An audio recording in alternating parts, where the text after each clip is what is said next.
మీ ఎలాంటి వ్యాపార ప్రకటనలకైనా వెంటనే మా ఛానల్ సంప్రదించండి. ప్రస్తుతం మనతో పాటు ప్రముఖ ఆధ్యాత్మికవేత్త ఆస్ట్రో న్యూమరాలజిస్ట్ శ్రీమతి జయప్రద గారు మనతో ఉన్నారు. మేడంతో మాట్లాడతాం. నమస్కారం మేడం. నమస్తే అమ్మా, శ్రీమాత్రే నమః. మేడం, కర్కాటక రాశి వారు, ఈ రాశిలో జన్మించిన వారి సహజసిద్ధ లక్షణాలు ఏ విధంగా ఉంటాయి? మనం ప్రతి నెల కూడా రాశి ఫలితాలు రెమెడీస్ చెప్తున్నాం. సో ఓవరాల్గా ఈ రాశి వాళ్ళకి జీవితాంతం చేసుకునే పరిహారాలు అన్ని విధాలా కలిసి రావాలి, ఎటువంటి ఆటంకాలు రాకూడదంటే ఎవరిని ఎక్కువగా ఆరాధించాలి, ఏ ఆలయాలకు వెళ్తూ ఉండాలి, ఏ దశలో వీళ్ళకి బాగా కలిసి వస్తుంది, ఓవరాల్గా ఈ రాశి యొక్క పూర్తి జీవితం మాకు తెలియజేయండి. తప్పకుండా. కర్కాటక రాశి అనగానే ఏంటంటే చాలా సున్నితమైన మనస్తత్వం ఉన్న రాశి అనమాట. ఇది రాశి తత్వాల్లో వాటి జలతత్వ రాశి అంటాం. జలతత్వ రాశి అంటే వాటర్ లాంటిది. అంటే నీళ్లు మనకి ఏ విధంగా మౌల్డ్ చేస్తే ఎలా మారుతాయో, అంటే ఒక బౌల్లో వేస్తే బౌల్ లాగా, గ్లాస్లో వేస్తే గ్లాస్ లాగా, ఒక ప్లేట్లో వేస్తే ప్లేట్ రూపంగా ఎలా కనిపిస్తుంది మనకి, వీళ్ళ తత్వం అలా ఉంటుంది. అంటే వీళ్ళు ఎవరితో అయినా కలిసిపోగలుగుతారు. ఎంత కలిసిపోతారో అంత దూరంగా ఉంటారు. జనాల్లో ఉన్న ఒంటరి వాళ్ళు వాటి వీళ్ళు. అంటే చుట్టూ 10 మంది ఉన్నా వీళ్ళు ఒంటరిగా ఆలోచిస్తూ ఉంటారు. అంతేగాని వాళ్ళతో కలిసిపోయాం కదా అంటే మనతోటే ఉన్నారు, మనతోటి తింటున్నారు అని చాలా మంది అనుకుంటారు. మాతోటే ఉంటాడు, మాతోటి తిరుగుతాడు కదా ఏంటి అని చెప్పి. దేని మీద డిపెండెన్స్ కాదు, దేని మీద ఇంట్రెస్ట్ అనేది కాదు. వాళ్ళకి ఎవరు ఇష్టమో, ఏది ఇష్టమో దాంతో ఎక్కువగా కనెక్ట్ అయి ఉంటారు. ఇప్పుడు వాళ్ళకి పేరెంట్స్ అని కానీ, స్నేహితులని కానీ, తర్వాత సిస్టర్స్ అని కానీ, బ్రదర్స్ అని కానీ, ఇలా వీళ్ళతో వాళ్ళతో ఉండాలని ఉండదు. వీళ్ళ మనసుకి ఎవరు నచ్చుతారో అది వాళ్ళకి తెలుసు. సో వాళ్ళతోటే ఉంటారు వీళ్ళు. కాకపోతే బయటికి మాత్రం అందరితో ఉన్నట్టు కనిపిస్తారు, అందరితో ఉన్నట్టు ఉంటారు, అందరితో మాట్లాడినట్టు అనిపిస్తారు. కానీ అస్సలు వీళ్ళు ఎవరితోటి కలవలు, ఎవరితోటి మాట్లాడలేరు. వాళ్ళకి నచ్చిన విషయాల్లో ఎవరికి షేర్ చేసుకోకుండా అందరూ వీళ్ళు చెప్తారు, నాకు ఈ ప్రాబ్లం వచ్చింది, నాకు ఈ కష్టం వచ్చింది, ఎలా చేయాలి, ఏం చేయాలని అన్నీ ఓపికగా వింటారు. సొల్యూషన్స్ కొన్నిటికి ఇస్తారు, కొన్నిటికి ఇవ్వరు. సైలెంట్గా విని వెళ్ళిపోతుంటారు, నేనేం చేయలేను దాంట్లో అని చెప్పేసి. కానీ వీళ్ళ బాధ, వీళ్ళ కష్టం మాత్రం ఎవరితోటి షేర్ చేసుకోరు. ఎందుకు చేసుకోరు అంటే వాళ్ళకు ఒక రకమైన ఇన్ఫీరియారిటీ, ఒక భయము, ఆందోళన ఉంటుంది లోపల. చెప్పడం వల్ల వీళ్ళ వల్ల రేపు రోజున వీళ్ళు నన్ను ఆరుస్తారా తీరుస్తారని ఒకటి అనుకోవచ్చు. రెండోది ఏంటంటే వీళ్ళు రేపు రోజు వీళ్ళు కూడా నన్ను ఏదో అనొచ్చు కదా ఈ విషయం తెలిసాక అని అనుకోవచ్చు. ఇలా 2 విధాలు మనం ఆలోచించవచ్చు. ఎందుకంటే వీళ్ళ విధానం అలా ఉంటుంది. ఎప్పుడు కూడా చాలా మంచివాళ్ళు, చాలా సున్నితంగా ఉంటారు. చాలా ఈ విషయాల మీద ఎక్కువగా అంటే ఎలా తీసుకోవచ్చు వీళ్ళని అంటే మనము ఒక చిన్నపిల్ల మనస్తత్వం తీసుకోవచ్చు. ఇప్పుడు చిన్నపిల్ల వాడికి ఏం ఉండదు మనసులో, తనకి ఏది కావాలో అది ఇస్తే హ్యాపీ. అలా వీళ్ళకి ఏది కావాలో తెలిస్తే ఇస్తే హ్యాపీ. ఒక్కోసారి వాళ్ళకే తెలియకుండా ఉంటుంది. ఇదేంటంటే డిపెండెన్స్ జాతకం బట్టి. అంటే ఇప్పుడు లగ్నం వేరే అయినా సరే, గ్రహస్థితి అనుకూలంగా లేకపోయినా వీళ్ళకి, అంటే దశ అంతర్దశలు బాగాలేకపోయినా వీళ్ళకి కర్కాటక రాశి వాళ్ళకి ద్వితీయ స్థానం రవిస్థానం అవుతుంది. అందువల్ల ఏంటంటే అది సింహరాశి అవుతుంది. సింహరాశి వాళ్ళంటే ప్రతి విషయాన్ని ఇప్పుడు సింహం అనుకుంటే మనం ఎలా అనుకుంటాం, అది వెళ్ళి వేటాడదు, దానికి ఆకలేసినప్పుడు మాత్రం వెళ్ళి తిని వస్తుంది అంతే. రోజు వెళ్ళాలి, నాకు ఇదే వర్క్ పెట్టుకొని ఇదే ఉద్యోగం చేయాలని ఉండదు. అలాగా వీళ్ళకి ఉండే ఎదుటి వాళ్ళు కొన్ని వీళ్ళకి ఎలా ఉంటారంటే నువ్వు ఖచ్చితంగా చేయాలి, నీకు ఈ రూల్స్ ఉన్నాయి, నీకు ఈ రెగ్యులేషన్స్ ఉన్నాయని చెప్పరు. సో వీళ్ళు ఏంటంటే వాళ్ళు నచ్చంటే వాళ్ళు చేసుకుంటూ వెళ్ళిపోతుంటారు. ఎవరిని అడగరు. అడిగితే మళ్ళీ వాళ్ళు ఏం చేస్తారో, ఎలా అంటారో అని చెప్పేసి అని. నచ్చితే మాత్రం ఎలా ఉంటారు అంటే వీళ్ళంత బెస్ట్ ఫ్రెండ్స్ ఇంకెవరు ఉంటారేమో అనిపిస్తుంది, వీళ్ళంత ప్రేమగా ఇంకెవరు చూసుకోరేమో అనిపిస్తుంది, వీళ్ళు చూసుకునే విధానంతో పాటు ఇంకెవరు ఉండరేమో అంత బాగా లైక్ చేస్తారు. అంటే ఇష్టపడితే వాళ్ళని వీళ్ళతో అలా ఉంటారు. అలాగే వీళ్ళకి వాళ్ళు నచ్చినా, వాళ్ళకి వీళ్ళు నచ్చినా ఇద్దరు అసలు ఎప్పటికీ ఇంకా విడదీయని బంధం ఉండిపోతుంది. అలాగని గ్యారంటీగా వారింటిలో ఉండవు వీళ్ళకి. ఎందుకంటే ఎప్పుడైనా మానసికంగా ఏదైనా మాట అంటే తొందరగా బాధపడిపోయి బయటికి చెప్పకుండా మనసు దాచేసుకుంటారు. లేదా కొంతమంది ఏంటంటే చాలా కోపావేశాలు చూపిస్తారు బయటికి, నాకు నచ్చలేదు నేను రాను అని చెప్పి వాళ్ళ మొహమే చెప్తారు. కొంతమంది ఏంటంటే డోర్ వేసుకుని లోపలే ఉంటారు, అస్సలు బయటికి రారు, ఎవరితోటి మాట్లాడరు. బయటకు వచ్చి ఎన్నిసార్లు పిలిచి ఎన్నిసార్లు లాగినా మళ్ళీ వచ్చి అని చెప్పి మళ్ళీ లోపలికి కూర్చుంటారు. ఎందుకు కూర్చుంటున్నారో, ఏం చేస్తున్నారో అనేది ఎవరికి చెప్పకుండా ఉంటారు. ఇది ఒకటి. ఇది కర్కాటక రాశి వాళ్ళ లక్షణాలు సహజంగా. ఎందుకంటే ఈ రాశిలో ఉండే లక్షణాలు మనం చెప్పుకోవాల్సింది. తర్వాత రెండోది ఏంటంటే నక్షత్రాల వైజ్గా చూసుకుంటే పునర్వసు 4వ పాదం ఉంటుంది ఇందులో. తర్వాత ఆశ్లేష 4 పాదాలు ఉంటాయి, పుష్యమి 4 పాదాలు ఉంటాయి. ఈ పుష్యమి, ఆశ్లేష అదే డిఫరెంట్ కేటగిరీస్, పునర్వసు ఒక డిఫరెంట్ కేటగిరీ. ఎందుకంటే 3 తత్వ జలతత్వ రాశి అయినా సరే 3 లక్షణాలు వేరే ఉంటాయి. ఇక్కడ ఆశ్లేష వాళ్ళు చాలా చాలా బెటర్ కర్కాటక రాశిలో. ఎందుకంటే వాళ్ళు చాలా ధైర్యవంతులు, సాహసవంతులు, ఏ పనైనా చేసే సామర్థ్యత ఉన్నవాళ్ళు. ఎంత సామర్థ్యత ఉంటుందంటే అసలు వాళ్ళ ఈ పని చేయగలరు అని వీళ్ళు ఇంత బాగా చేస్తారా అనుకోరు అనమాట, అంత బాగా చేస్తారు. ఇది ఆశ్లేష వాళ్ళు కర్కాటక రాశిలో. అదే పుష్యమి నక్షత్రం వాళ్ళకి ఖచ్చితంగా ఇన్ఫీరియారిటీ కొంచెం ఎక్కువగా ఉంటుంది. ఏ విషయాన్ని తొందరగా ఎవరితోటి ఎక్స్పోజ్ అవ్వరు, చెప్తే అది ఎలా తీసుకుంటారో, వాళ్ళు ఏ విధంగా ఆలోచిస్తారని లోతైన ఆలోచనలు ఎక్కువగా ఉంటాయి వాళ్ళకి. పెద్దరికం ఎక్కువగా ఉంటుంది. పెద్దరికంగా ఏ విషయమైనా ఆలోచించి చెప్తూ ఉంటారు, సలహా ఇస్తారు కావాలంటే, ఇది ఇలా చేసుకోండి, మీ ఇష్టమైతే చేసుకోండి అని చెప్పేసి. అది కూడా ఏంటి, వాళ్ళు నచ్చితే వచ్చి ఇస్తారు, లేకపోతే అది కూడా ఇవ్వరు. ఇక పునర్వసు తీసుకుంటే పునర్వసు మాత్రం చాలా డిఫరెంట్. దీంట్లో ఎంత డిఫరెంట్ అంటే ఒక పూజ పునస్కారము భక్తి ఆ తత్వంలో వెళ్తుంది. మనుషుల్ని తొందరగా నమ్మరు, భగవంతుడితో ఎక్కువ చెప్పుకుంటారు. ఏ విషయమైనా భగవంతుడు చెప్పుకుంటారు.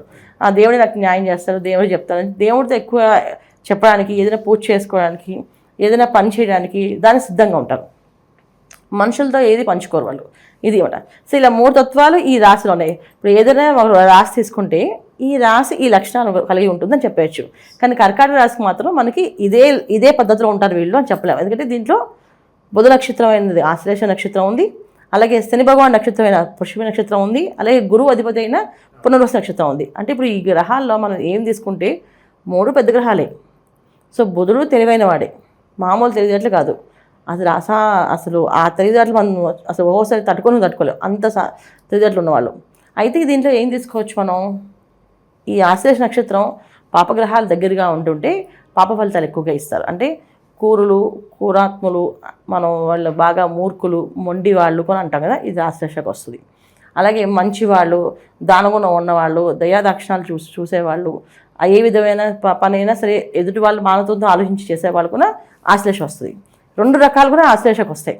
ఇది దీంట్లో ఏంటంటే డిపెండ్స్ ఆన్ వీళ్ళకి జాతక పరిశీలన, అంటే వాళ్ళ లగ్నం ఏమైందో చూస్తే లగ్నాన్ని బట్టి వీళ్ళ లక్షణం మారుతుంది.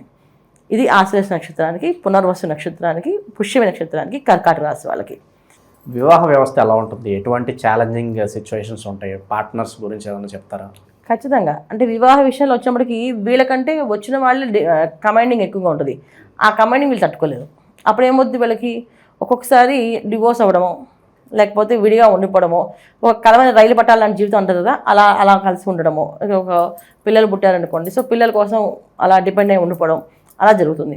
లేకపోతే ఎవరో ఒకరు, ఇప్పుడు వీళ్ళ లగ్నం బాగుందనుకోండి, ఖచ్చితంగా అవతల వాళ్ళు వీళ్ళకి లొంగే ఉంటారు, వీళ్ళు చెప్పినట్టు చేస్తారు. అది అబ్బాయి అవ్వచ్చు అమ్మాయి అవ్వచ్చు, ఎవరైనా సరే ఆపోజిట్ పర్సన్స్ వీళ్ళ లగ్నం బలంగా ఉంటే ఖచ్చితంగా వీళ్ళు చెప్పినట్టు వింటారు. కొంతమంది వివాహాలే అవ్వవు. కర్కాటక రాశిలో కొన్ని నక్షత్రాలు వాళ్ళకి వివాహాలే అవ్వవు. ఎందుకంటే వాళ్ళకి చేసుకోవడానికి వాళ్ళు అనుకున్న లక్షణాల్లో దొరకరు. ఆ లక్షణాల కోసం వెతుక్కుంటూ వయసు అయిపోతుంటుంది. అది జరుగుతుంది. లేట్ మ్యారేజ్లు కలిసి వస్తాయి అంటారా, లేదంటే ఎర్లీగా చేసుకుంటేనే బాగుంటుంది అంటారా? కర్కాటక రాశి కాదు, లేట్ మ్యారేజ్ ఎవరికి పనికిరాదమ్మా. లేట్ అవుతుంది కదా, అది అంత ట్రెండ్ అంతా సెటిల్ అవ్వాలి, లేట్గానే చేసుకోవాలి అంటున్నారు. అందువల్లే వ్యవస్థ ఇలా నాశనం అయిపోతుంది. ఎందుకంటే లేట్గా చేసుకోవడం వల్ల ఏమవుతుందంటే పర్సనల్గా ఈగోస్ పెరిగిపోతాయి. అది మనిషికి నాకంటే ఇలా కావాలి, ఇలా ఉండాలి, అలా దాంతోపాటు వయసుతో పాటు ఆలోచనలు మారుతుంటాయి, అభిప్రాయాలు మారుతుంటాయి. ఇప్పుడు ఇచ్చే గుణం అది తగ్గిపోతుంటుంది, అడ్జస్ట్ అయ్యే గుణం తగ్గిపోతుంటుంది. ఎందుకంటే డిపెండ్స్ ఎప్పుడైతే ఇప్పుడు ఒక చిన్న కుటుంబంలో చిన్న పిల్లలుగా ఉన్నప్పుడు ఏమవుద్ది, నువ్వు అడ్జస్ట్ అవ్వాలి, నువ్వు ఇవ్వాలి, నీకంటే చిన్నవాళ్ళని నువ్వు ప్రేమగా చూసుకోవాలి, పెద్దవాళ్ళని గౌరవించాలి అని ఏదైతే చెప్తూ ఉంటాం. ఈ జోన్లో నుంచి వాళ్ళు అలా గ్రో అవుతుంటారు. ఇలా ఎప్పుడైతే వీళ్ళు గ్రో అయినప్పుడు ఆ విషయాల నుంచి వీళ్ళు ఇండిపెండెంట్గా వచ్చినప్పుడు వెంటనే పెళ్లి చేయలేదు అనుకోండి, అప్పుడు వాళ్ళు ఇండిపెండెంట్ అలవాటు అయిపోతుంది. ఇక బతకడం, ఇండిపెండెంట్గా ఉండడం, సో వాళ్ళు నచ్చినట్టుగా ఉండడం, వాళ్ళు నచ్చినట్టు చేసుకోవడం. అప్పుడు సడన్గా ఇంకో మనిషితో అడ్జస్ట్ అవ్వాలంటే అడ్జస్ట్ అవ్వరు వీళ్ళు. అందుకే చిన్న వయసులోనే పెళ్లి చేయాలంటాం. ఎందుకంటే చిన్న వయసులో అంటే ఎప్పుడైతే అడ్జస్ట్ అయ్యి వస్తున్నారు. ఒక ఇంట్లో 3 పిల్లలు ఉన్నారు, 3 బెడ్రూమ్స్ ఉంటాయి కదా వాళ్ళకి. ఒక తల్లిదండ్రులకు ఉంటుంది, ఒకటి వీళ్ళు 2 పిల్లలు, మగ పిల్లలు అయితే 2కి ఒక రూమ్ ఇస్తారు, ఆడపిల్లలు అయితే ఒక సపరేట్ రూమ్ ఇస్తాం. సో ఇప్పుడు 2 మగ పిల్లలు అడ్జస్ట్ అయ్యి ఆ రూమ్లో అడ్జస్ట్ చదువుకుంటారు కదా. ఈ అడ్జస్ట్మెంట్ మెంటాలిటీ అలవాటు ఉన్న వాళ్ళకి పెళ్లి చేసేయాలి అంటే, అప్పుడు ఆ అడ్జస్ట్మెంట్ అలా కంటిన్యూ అవుతుంది. ఎప్పుడైతే వీళ్ళు డిపెండ్ అవ్వకుండా ఇండిపెండెంట్గా మొదలైందో, ఈ ఇండిపెండెన్స్ అనేది 5 years 6 years 7 years అలవాటు అయిపోయింది అనుకోండి, ఒక 10 years అలవాటు అయిపోయింది అనుకోండి, ఇప్పుడు పెళ్లి చేస్తామంటే వాళ్ళు ఇంకా అడ్జస్ట్ అవ్వలేరు. నా రూమ్ నాకు ఇలా ఉండాలి, నాకు ఇలా కావాలంటే అవతల వాళ్ళకి అది వయసు కదా, వాళ్ళకి అలాగే అనుకుంటారు, నాకు ఇలా ఉండాలి, ఇలా చేయాలనేసి. ఇప్పుడు డివోర్స్ అవ్వడానికి కారణం ఏంటంటే ఈ అడ్జస్ట్మెంట్ నుంచి ఇండిపెండెంట్గా రావడం వల్ల. అది మెయిన్ ప్రాబ్లం. వివాహ వ్యవస్థ కావచ్చు, వ్యాపార వ్యవస్థ కావచ్చు, ఇక ఏమన్నా ప్రేమ ఇలాంటివి ఏమైనా ఉంటే ఓవరాల్గా శత్రువుల పరిస్థితి, వాళ్ళ జీవితం ఎలా ఉంటుంది, ఓవరాల్గా ఎలాంటి పరిస్థితులు వీళ్ళకి ఎదురవుతాయి అంటారు? ఓవరాల్ శత్రువులు అనేది వీళ్ళకి అంతర్గతంగా ఉంటారు నాన్న. ఖచ్చితంగా శత్రువులు ఉంటారు. అది వీళ్ళకి తెలియదు. వీళ్ళు అసలు వెన్నుపోటు పొడిచే లక్షణాల్లో ఎక్కువగా శత్రువులు ఉంటారు వీళ్ళకి, అది వీళ్ళకి ఎక్కువగా ఉంది. చాలా వెన్నుపోటు పొలుసు పక్కనే ఉండి ఇంట్లో ఉండే వాళ్ళే శత్రువులుగా ఉంటారు వీళ్ళు. అసూయ ద్వేషం ఎక్కువగా ఉంటుంది వీళ్ళ మీద. అది ఇంట్లో వాళ్ళే, బయట వాళ్ళు కాదు. అంటే బయట వాళ్ళంటే ఎవరు తెలియని వాళ్ళు కాదు, తెలిసిన వాళ్ళు, స్నేహితులు అవ్వచ్చు, బంధువులు అవ్వచ్చు, తర్వాత ఇంట్లో సొంత వాళ్ళు కావచ్చు, వీళ్ళందరూ కూడా వెన్నుపోటు పొడిచేవాళ్ళు. అంటే బాగా నవ్వుకుని అంటే వీడికి ఎంత ఉంది, మామూలు చేస్తారు చూద్దాం, వాళ్ళ టైం వచ్చినప్పుడు చూద్దాం అని అనుకునే బాధ కూడా. వాళ్ళని అడగకపోయినా అలా అసూయ ద్వేషం ఎక్కువగా ఉంటుంది. ఎందుకంటే చంద్రుడు ఒక రాశి కదా, అది ఆకర్షణ శక్తి ఎక్కువగా ఉంటుంది. ఆకర్షణ శక్తి ఎక్కువ ఉన్నప్పుడు ఏమవుతుందంటే ఏమి చెప్పాలి, మనం నవ్వినా తుమ్మినా దగ్గినా ఎదుటి వాళ్ళు శత్రుత్వమే పెంచుకుంటారు, మిత్రుత్వం పంచుకోరు. ఎందుకంటే వీళ్ళకి ద్వితీయ వచ్చేసి సింహరాశి అయింది. సింహరాశి ఎప్పుడు కొనేది ధనకారకుడు. అండ్ తర్వాత మనకి భార్య ఏ ఉంటుందా, భర్త కానీ ఏదో ఎలా వస్తున్నది మనం ద్వితీయ స్థానం చూడొచ్చు. ఈ ద్వితీయ స్థానం నేత్రస్థానం అని అంటాం. అంటే మనకి సంబంధించినవి చాలామందికి కళ్ళకి ఎఫెక్ట్ అవ్వడం కానీ, కళ్ళుకి సరిగ్గా కనిపించకపోవడం కానీ కారణం కూడా ఈ కర్కట రాశి వాళ్ళకి ఉంది లక్షణం. అంటే చూపు కొంచెం మందగించడం, ఆలోచన విధానాలు కొంతమంది మందంగా పనిచేయడం, ఇవన్నీ కూడా దానివల్ల ఉంటాయి. కొంతమంది బాగా స్వార్థంతో ఆలోచిస్తుంటారు కర్కట రాశి వాళ్ళు, దీనికి కూడా ఇదే కారకత్వం అవుతుంది. సో ఇది అన్నిటికీ లక్షణాలు ఏమిటంటే మనం ఇది ఇలాగని చెప్పలేము. కర్కట రాశి వాళ్ళకి మాత్రం వీళ్ళు పర్సనల్ జాతకం చూపించుకోవాలి. వీళ్ళ జాతకం చూపించి వీళ్ళ జీవితాంతం ఏమి చేసుకోవాలనేది చెప్పాలి. దాన్ని బట్టి మనం వివరంగా చెప్తేనే వాళ్ళకి అర్థమవుతుంది తప్ప మనం ఇది ఇప్పుడు రాశి లక్షణాలు ఇలా ఉంటాయండి చూసేసుకోండి అంటే పాపం వాళ్ళు తీసుకోలేరు. ఎందుకంటే ఈ కర్కాటక రాశి నక్షత్రాలు వీరిగా ఉంటాయి, రాశి లక్షణాలు వీరిగా ఉంటాయి. ద్వితీయ స్థానం మళ్ళీ చతుర్థ స్థానం వాళ్ళకి శుక్రుడు అయింది, తులారాశి అయింది. తులారాశి చతుర్థ స్థానం అయింది కనుక కొన్ని విషయాల్లో వీళ్ళు వాళ్ళు చదువుల్లో కానీ, రాణింపు కానీ, గుర్తింపు కానీ, మీరు అన్నట్టుగా వ్యాపార అభివృద్ధి కానీ, ఇవన్నీ కూడా మనం చతుర్థ స్థానాన్ని పంచమ స్థానాన్ని చూస్తాం.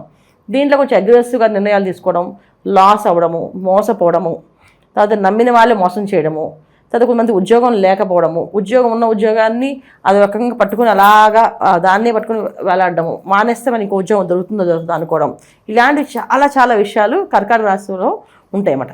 సో కర్కాటక రాశి అనగానే మనకి ఒక పెద్ద సబ్జెక్ట్ అది. ఖచ్చితంగా దాన్ని పర్సనల్గా అనాలిసిస్ చేయాల్సిందే. ఒక పర్సనల్గా అనాలిసిస్ ఉంటే వాళ్ళ జాతకము, లగ్నం ఏమైందో, ఇప్పుడు నడుస్తున్న దశ ఏమిటో, అంత దశ ఏమిటో, ఇవి చూసి వీళ్ళకి వివరణ ఇవ్వగలం. అదర్వైజ్ వీళ్ళకి మనం ఆయన మీద చేసేసుకోండి అని చెప్పడానికి లేదు. ఇక ఓవరాల్గా గ్రహాలతో సంబంధం లేకుండా జీవితం మొత్తం వీళ్ళు ఎటువంటి పరిహారాలు చేసుకుంటే అన్ని విధాలా మంచి జరగడానికి ఆస్కారం ఉంటుందంటారు వీళ్ళకి? తప్పకుండా కర్కాటక రాశి వాళ్ళు ఎప్పుడు ఏంటంటే చాలా భయస్తులు, బయటికి కనిపించేంత భయస్తులు వీళ్ళు. చాలా ధైర్యవంతులు, మేము గొప్పవాళ్ళమి, నాకు అలాంటి భయాలు ఏం లేవని చెప్తారు కానీ అది కాదు. ఖచ్చితంగా భయస్తులు. ఎప్పుడు ఏదో ఒక ఆందోళన మనసుని వెళ్ళి వెంటాడుతుంటుంది. ఏదో ఇది చేస్తే అది చేస్తే ఇది జరుగుతుంది. కొంతమంది ఏమిటో ఇది పాపం అయిపోతుందేమో, ఇది నాకు పుణ్యం రాదేమో, ఇది పాపంగా మారుతుందేమో అనుకుని ఇది కూడా భయం కింద వస్తుంది. భయము అంటే మనం ఏదో ఎదురువాళ్ళు చూసి భయపడమే కాదు, మనం చేసే పనుల్లో, మనం చేసే వర్క్లో, మనం చేసే వ్యాపారాల్లో, వీటిల్లో కూడా ఏదైనా అవకతవకలు ఉంటే ఖచ్చితంగా జరుగుతుంది, ముందుకు వెళ్ళలేరు. ఇదేదో భయం, ఆందోళన అనేది ఎక్కువగా ఉంటుంది. దీనికి వీళ్ళు కావాల్సిన ధైర్యం ఏంటంటే ఎప్పుడు వీళ్ళు శ్రీ రామచంద్రుడిది రామరక్ష స్తోత్రం ఉంటుంది, ఇది ఎక్కువ పారాయణ చేయాలి. ఎక్కువ ఎంత పారాయణ చేస్తే అంత ధైర్యం పెరుగుతుంది. సో అంత ధర్మంగా బతకడానికి అవకాశం ఉంటుంది. ఏ విషయమైనా చేసినప్పుడు ఒక క్లారిఫికేషన్ ఉంటుంది. సో రామరక్ష స్తోత్రం చదవడం రోజు నిత్యము, ప్రతి సోమవారము చక్కగా అమ్మవారికి శివాలయానికి వెళ్ళి అమ్మవారికి కాస్త పసుపు కుంకాలు ఇచ్చి ప్రదక్షిణాలు చేయడము, అలాగే శివాలయంలో అభిషేకం చేయించుకోవడం, ఇది ప్రతి సోమవారం ఖచ్చితంగా వెళ్ళాలి. అమ్మవారిని అయ్యవారిని ఇద్దరు దర్శించుకోవాలి. అమ్మవారిని పూజించడం వల్ల ఏంటంటే మనకున్న శత్రువు నాశనం అవుతుంది. అయ్యవారిని దర్శించడం వల్ల అంటే ధైర్యం వస్తుంది, ఏ పని ఎప్పుడు ఎలా చేయాలనేది ఆలోచన పెరుగుతుంది.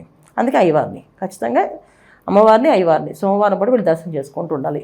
వీళ్ళు శ్రీశైలం క్షేత్రాన్ని ఎక్కువ దర్శనం చేసుకోవాలి. ఎవ్రీ ఇయర్ శ్రీశైలం క్షేత్రానికి వెళ్ళి దర్శనం చేసుకుంటే అన్ని విధాల అన్ని పనులు జరుగుతాయి వీళ్ళకి. ఇంకా వీళ్ళకి కర్కాటక రాశి వాళ్ళకి మాకు కాదండి, మాకు ఇలా కావాలి తెలుసుకోవాలనుకుంటే పర్సనల్గా నన్ను కలవాలి. ఎందుకంటే వీళ్ళకి డేట్ ఆఫ్ బర్త్ కాంబినేషన్స్ ప్రకారంగా కొంతమందికి ఏంటంటే మనం ఎలా చూస్తాను అంటే నేను డేట్ ఆఫ్ బర్త్ చూస్తాను. ఇప్పుడు కలియుగం, మనకి ఈ కలియుగంలో జాతకం పరిశీలన ఎంత అవసరమో అలాగే డేట్ ఆఫ్ బర్త్ కాంబినేషన్ అంత అవసరం. పుట్టిన తేదీ, మంత్, ఇయర్ కలిపితే ఒక నెంబర్ వస్తుంది, అది బర్త్ నెంబర్, డెస్టినీ నెంబర్. ఈ బర్త్ నెంబర్కి డెస్టినీ నెంబర్కి ఇప్పుడు కర్కాటక రాశి లగ్నము రెండు మ్యాచ్ అయ్యలేదా, అలాగే దశ అంత దశ మ్యాచ్ అయింది లేదా, ఇవి కూడా చూడాలి. ఇవన్నీ చూసినప్పుడే వాళ్ళకి కరెక్ట్ ప్రిడిక్షన్స్ మనం ఇవ్వగలం. ఇది మీరు చేసుకోండి లైఫ్ లాంగ్, మీకు వ్యాపారం బాగా కలిసి వస్తుంది, లేదా ఉద్యోగం బాగా కలిసి వస్తుంది, లేదా వివాహం చేసుకుంటే ఈ ఖచ్చితంగా ఇటువంటి పరిహారాలు పాటించాలి అని వివరణ ఇస్తామట. దానివల్ల ఏంటంటే వాళ్ళకి లైఫ్ హ్యాపీగా ముందుకెళ్తుంది. అంటే ఒక క్లారిటీ ఉంటుంది వీళ్ళకి. లేకపోతే వాళ్ళకి క్లారిటీ ఎవరు అడగాలో తెలియదు, ఏం చేయాలో తెలియదు. జనరల్గా కర్కాటక రాశి వాళ్ళకి ఎప్పుడు కూడా కన్ఫ్యూజ్ ఉంటుంది. ఆ కన్ఫ్యూజ్ నుంచి బయటకు వచ్చే అవకాశం మనం చెప్పగలుగుతామట. ఇది చేయాలి. ఓవరాల్గా ఈ రాశి వాళ్ళ గురించి, వాళ్ళ జీవితం ఏ విధంగా ఉండబోతుంది, ఎలాంటి జాగ్రత్తలు తీసుకోవాలి అద్భుతంగా వివరించారు. ధన్యవాదాలు. నమస్తే మా శ్రీమాత్రే నమః.